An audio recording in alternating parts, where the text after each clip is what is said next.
Isang incumbent member ng 20th Congress ang nakarinig na may mga malalaking political party at mga kongresista ang alanganing suportahan ang impeachment case laban kay Vice President Sara Duterte. Narito ang balita.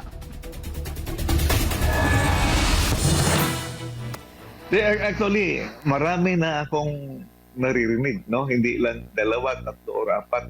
I think more or less malapit na sa plus-minus 10 na nagsasabi na grabe ang sentimento ng kanilang mga constituents sa kanilang mga distrito, all-out support. So yung iba think twice na kung itutuloy ba nila yung pagsuporta o hindi sila susuporta sa impeachment.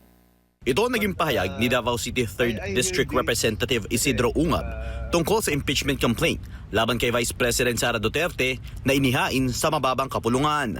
Nakabatay ang reklamo sa mga aligasyon ng culpable violation of the Constitution, betrayal of public trust, at iba pang posibleng paglabag na dapat umanong panagutan ng Vice Presidente.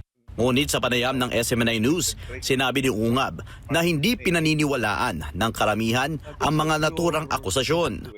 Makikita natin na yung mga constituents, ang approval ratings ni Vice President mataas talaga. Hindi sila naniniwala dito sa mga accusation. Dagdag pa ni Ungab, makikita ng 32 milyong botante ng bise ang mga politikong nag-akusa laban sa kanya. Sa kabilang banda naman, inilahad ni Ungab na may malalaking partido ang inaasahang aatras sa pagsuporta sa impeachment. Malakas yung kwento na yung NPC, Nationalist People's Coalition, nag-meeting daw last week, parang Thursday. At napag-usapan nila, majority daw ayaw nang sumuporta doon sa impeachment. Ganon din narinig natin noong presko, noong NUP, no? And I hear there's another party na gusto na rin pumatras. It could be possible na pagbalik namin, mahihirapan silang kunin yung 106 votes. Let us say, kung i-pressure talaga ng admin, maglabas na naman sila ng incentives, maglabas sila ng benefits, kukumbinsin nila yung mga congressman na bumoto, lalo na yung may mga kaso. So I think baka makakuha pa sila, but they will not get the same.